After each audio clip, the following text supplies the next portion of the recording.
Now at 5 and streaming on crossroadstoday.com, a man is accused of attempting to break into his girlfriend's apartment in Victoria. Tomorrow marks 1 year since that shooting in Uvalde. And the Rio Grande Valley Border Patrol chief says 90% of migrants who entered the U.S. illegally were deported. Well, we're looking at our weather as we head on into the Memorial Holiday weekend. We also take a look at a super typhoon in the Pacific. You don't have to worry about it, but we're going to talk about it because it's quite interesting. We'll have all that coming up.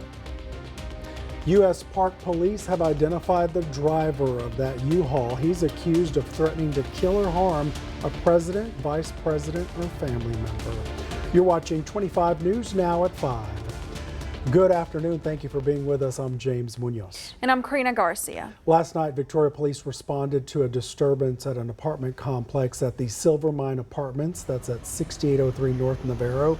Early reports indicated a man was knocking on the door of his ex-girlfriend's apartment trying to get in around 10:15. The woman hid in the bathroom talking with a 911 dispatcher. Victoria Police Department officers confronted this man, 21-year-old Jordan Paul Martinez. He's now charged with assault by contact and burglary of a habitation with the intent to commit assault. On February 13th, the community health systems let their hospitals know, including DTAR, some patient data was exposed as a result of a security breach involving Forta's Go Anywhere platform. That's a third-party vendor that facilitates secure file transfers. They notified those affected, and they're offering identity restoration and credit monitoring services at no cost. The toll-free response line is 800-906-7947. Now, two bills aimed at increasing state authority over Harris County elections were given preliminary approval in the Texas House of Representatives. Now they're waiting for a full approval by the House before they head to the governor's desk. And so this brings us to your viewer poll. Scan that QR code on your screen to vote now. The question is, should the state oversee Harris County elections? Yes or no? We want to hear from you. Come to crossroadstoday.com/vote to take part, and we will have an update on 25 News Now at 6. Rio Grande Valley's Border Patrol Chief Gloria Chavez is warning migrants to not cross the U.S.-Mexico border. She delivered her message on the agency's main Instagram account in Spanish. Chavez says in the last few days, 90% of migrants who entered the U.S. illegally were deported. She says it's not just adults, but also families. Chavez showed video of single adults and families, including those with children, getting deported. She says migrants should use legal pathways to enter the U.S. The Texas Tribune is reporting Attorney General Ken Paxton is calling on House Speaker Dade Phelan to resign. He's accusing the Republican House Speaker of being over his chamber in a state of apparent debilitating intoxication. This after a video clip went viral showing Phelan slurring his words while he oversaw House floor proceedings Friday night. Phelan's defenders noted he appeared to speak normally before and after the viral clip. However, Phelan's office did not respond to a request for comment on Paxton's remarks. Goliad County flooding not as severe as expected last week. The Goliad Advance Guard reports the San Antonio River exceeded its banks at the Goliad State Park and Historic Site, causing the closure of the paddling trail dock and other areas. A Goliad State Park Superintendent Jared Ramirez said the river crested on May 15th at 27.6 feet. The park had to close a picnic area, the San Antonio River Trail, Vaquero Camp Loop, and Longhorn Camping Loop. All right, so Chief Meteorologist Mac Perez. And Mac, I got a call today. Is it going to rain this weekend? I looked at what you post online. I said, nope, I don't see it. Yeah, dry week. Am I right? Yes, I'm still optimistic that we're going to be generally rain-free all the way through the weekend. I say generally just because out in West Texas we're getting these afternoon thunderstorms. They should fall apart once the sun goes down, but every now and then one of them sneaks away. So I've been bit by this on forecasts before, so I'm very leery of these guys. But I think you're going to be very summer-like with lots of sunshine and rather humid conditions all the way through the Memorial holiday. We'll be talking more about that and taking a look at what's going on the other side of the world in the Pacific coming up in a moment. Back to you. Uvalde is preparing to mark the one-year anniversary of that mass shooting at Robb Elementary. Wednesday marks 1 year since 19 children and 2 teachers were killed by a lone gunman. Around a fountain square at the middle of the town, a memorial was set up to honor the victims. City leaders asked for peace and privacy and encouraged people to hold an event in their own hometown instead of traveling to Uvalde to remember those who died. Many families of the victims killed plan to attend a candlelight vigil tomorrow night. A U-Haul driver who crashed into a security barrier near the White House Monday night is charged with several crimes, including threatening to kill a president, vice president, or other family member.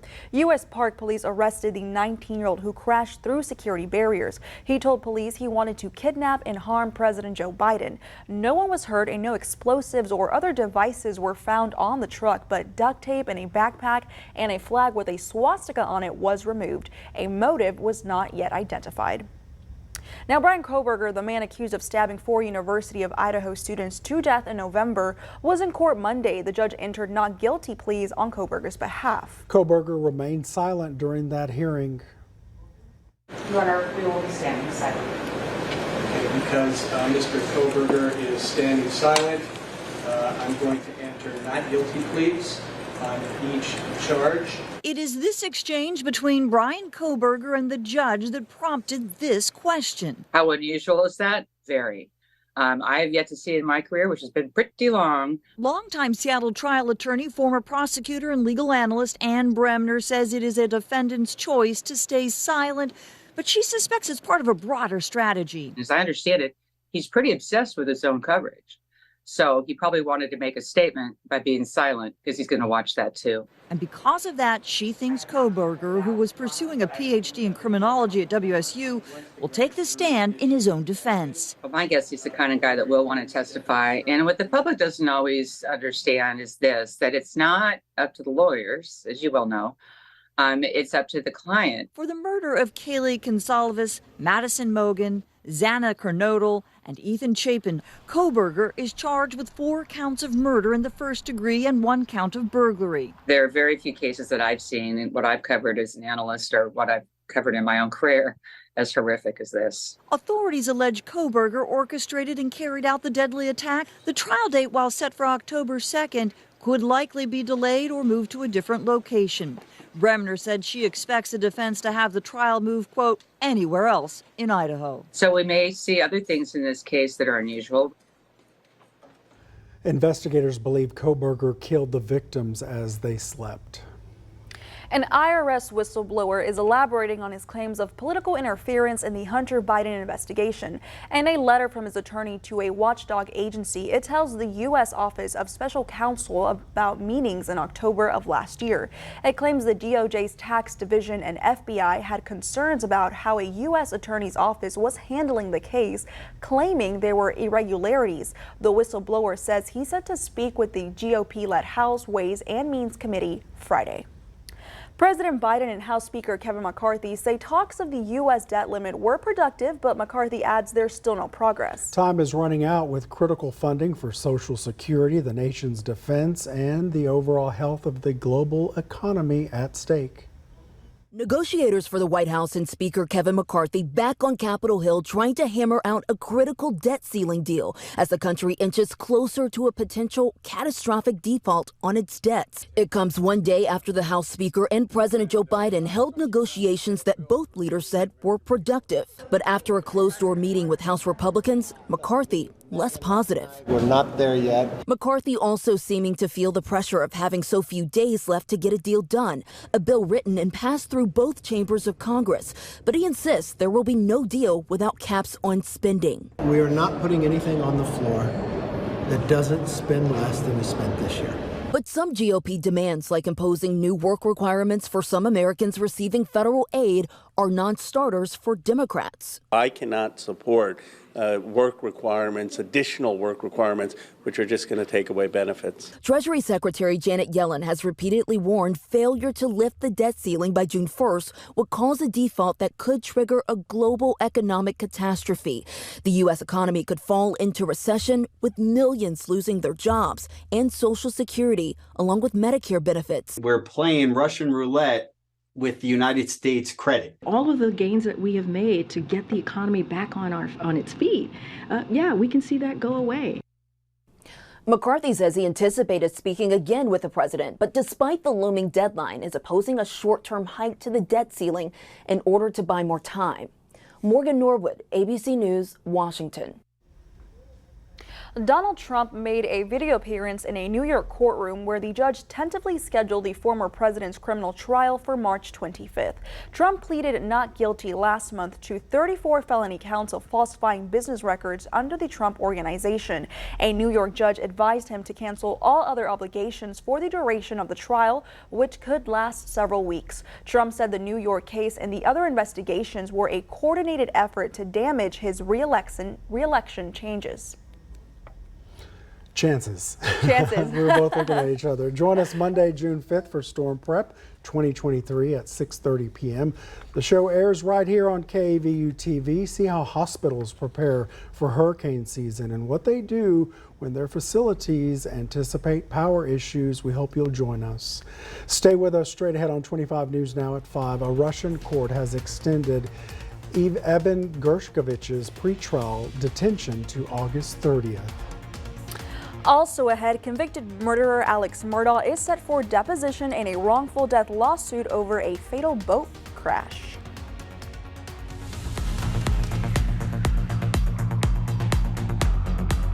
Hi, I'm Detective Kelly Gibbs with the Victoria Police Department. Victoria Crime Stoppers is requesting information in the hit-and-run death of Deanna Pagel. Pagel's body was found on March 13, 2015 at approximately 5:20 a.m. in the roadway of the 800 block of Southeast Street. Her injuries were consistent with being struck by a vehicle. Pagel was 52 years old at the time of her death. Pagel was also known as White Girl Faye. If you have any information about Pagel's death, please call Victoria Crime Stoppers at 572-4200 or submit a tip by using the P3 Tip app on your Android or Apple device or by visiting our website at www.crimestoppersvictoria.com. All tips are anonymous, and if you give information that leads to an arrest or charges being filed, you could earn a cash reward. With the Victoria Police Department, this is Detective Kelly Gibbs.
A Moscow court extended Wall Street Journal reporter Evan Gershkovich's pretrial detention until August 30th. Gershkovich is a U.S. citizen facing espionage charges in Russia. The State Department considers his detention wrongful. The Secretary of State and President Biden are working to free him. His arrest marks the first detention of an American reporter in Russia on allegations of spying since the Cold War. If convicted, he could face up to 20 years in prison.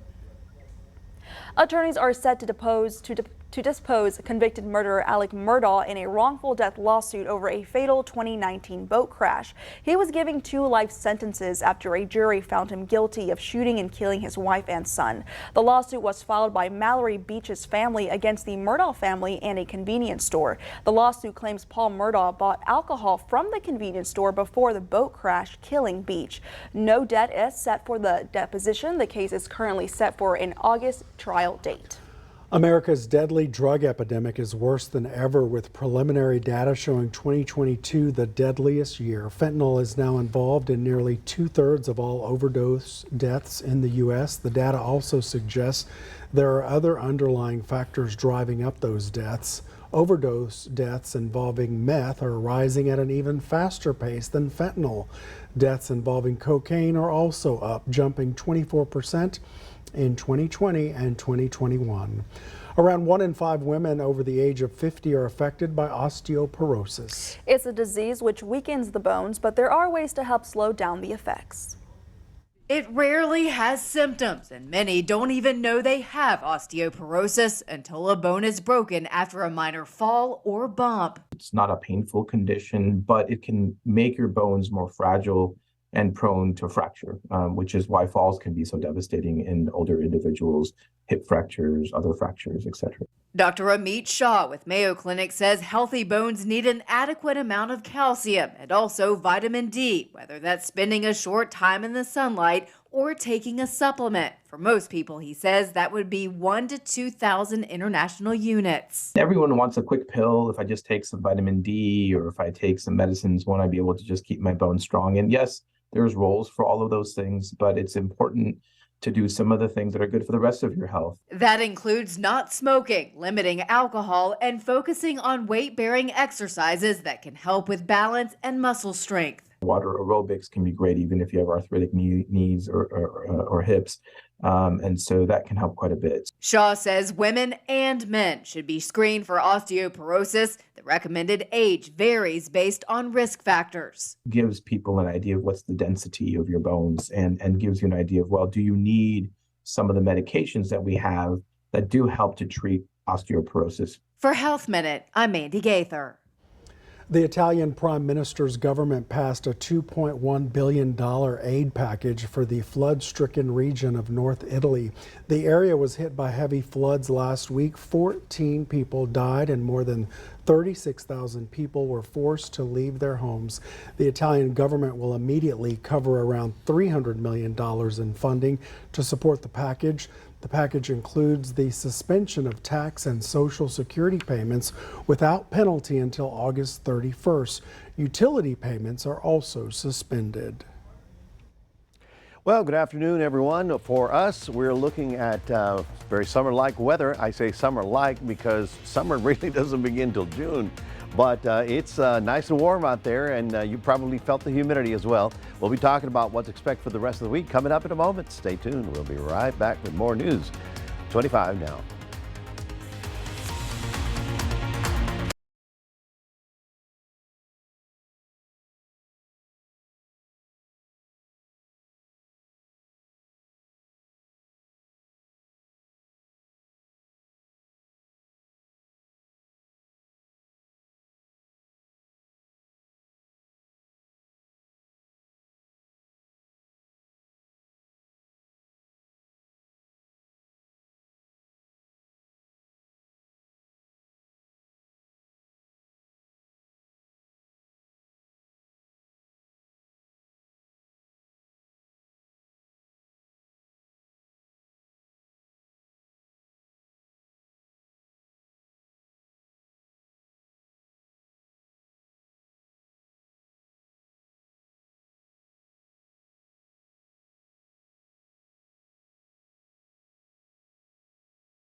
Well, good afternoon, everybody. Had a lot of sunshine today, a few little clouds out there. We're at 87 right now. Calm winds.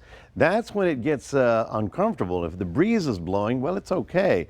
But if you're in the humidity and in the heat and you're working outdoors and you're really, hustling and you start perspiring and there's no way for you to cool down. So there's no heat advisory for today. I'm just telling you that we need to start looking at things that help us deal with the warm climate. We did get up to 89 earlier this afternoon, about 3 o'clock, which is actually the average temperature. Now, as we get into Memorial Day weekend, I remember clearly last year it was blazing hot. I don't think it's going to be that blazing, but it is certainly going to feel like summertime. Temperatures around the region, well, let's see who's out there. 85 at Palacios. We're looking 81 down at Rockport. And then, of course, inland areas are a little warmer. We're looking at 90 out in Karnes City. We take a look at the radar, and you see nothing happening in our area, but there are a couple of spots. First of all, this activity, East Texas, now dropping into Houston, where they're getting one big thunderstorm. And yes, along the dry line, another day of afternoon thunder showers. The reason I get worried about them is because, yes, they pop and they should decrease. But every now and then one of them gets really strong, starts getting pushed around by the upper winds, and then they move eastward, and that's when they run into our area. We do not have any warnings or advisories for our rivers anymore. The warnings that we do have up are way up here in the Panhandle for severe thunderstorms, which is exactly what happened yesterday afternoon. Even Houston is still under the air pollution watch. So all of our advisories are finally over. Yes, the rivers have finally receded back into their areas. Now, when you see this gray, this is an air pollution advisory because the winds are not out of the Gulf, which usually are strong, are not strong today. And with all those cars driving around, they're all piling up on the pollution problem. A little bit of a front there. There you see the thunderstorms that are in West Texas right now, expected to get into the central part of the state. So again, when we fire them here, the upper winds bring them in this direction, and if they hold together, it could be a problem for us. So we're going to watch it all the way through Thursday and put that 20% just to cover everything. It's not going to be absolutely clear and blue. We will have some of these clouds rolling through. Here's the Guadalupe River at Bloomington, and we are today out of the flood warning, even at moderate stage. So that's good news. All of the rivers should be getting back, and all of the muddy stuff should finally be getting rid of. I'm showing you the other side of the world, folks. This is the Pacific Ocean, and here we have a super typhoon. I believe it's called Maywar. It is going to be at 155 miles an hour as it slams into Guam tomorrow. So why am I telling you about Guam? A lot of people here were in the Navy and they were stationed there for some reason, want to know. But Guam as an island is really going to be under the gun tomorrow. So let's just take a look at our 7-day forecast and wish them our best. For us, we're looking at temperatures pushing 90 degrees throughout most of the week. 20-20 here on Thursday, Friday, good on Saturday, Sunday, and then a little bit of an increase beyond on the other side of Memorial Day. All right, that is your 7-day forecast. Want to remind everybody that we do have a QR code. Want you to scan that and put the Crossroads Today software. It's a software. No, it's an app. It's an app. It's not well, it is a software, right? I think it's written in code. It's an app for your phone, and then you can take us wherever you need to go. We'll toss it back to James and Karina. Thanks, Matt. Coming up next on 25 News Now at 5, we'll take a look at your stocks. Plus, Meta is hit with a record $1.3 billion European fine over data privacy.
The Dow down 232 points, the S&P 500 losing 48 points, and the Nasdaq off 160 points. Oil up 86 cents, closing at $72.91 a barrel. Meta is facing a record-breaking fine from European regulators. The European Data Protection Board announced Monday the company must pay $1.3 billion for violating EU privacy laws by transferring the personal data of Facebook users to servers in the U.S. This fine comes after an inquiry into Facebook by the Irish Data Protection Commission, the chief regulator overseeing Meta's operations in Europe. It's the largest fine ever levied under GDPR. Meta is expected to appeal the ruling, including that fine. Alrighty, stay with us. We'll take one last look at your forecast. Plus, a man rode his bicycle across the country with his trusty feline friend.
Rode across the country. He's Caleb Warrants. He's now in Maine. He has a cat who was at his side the entire time. The cat named Marilyn Monroe.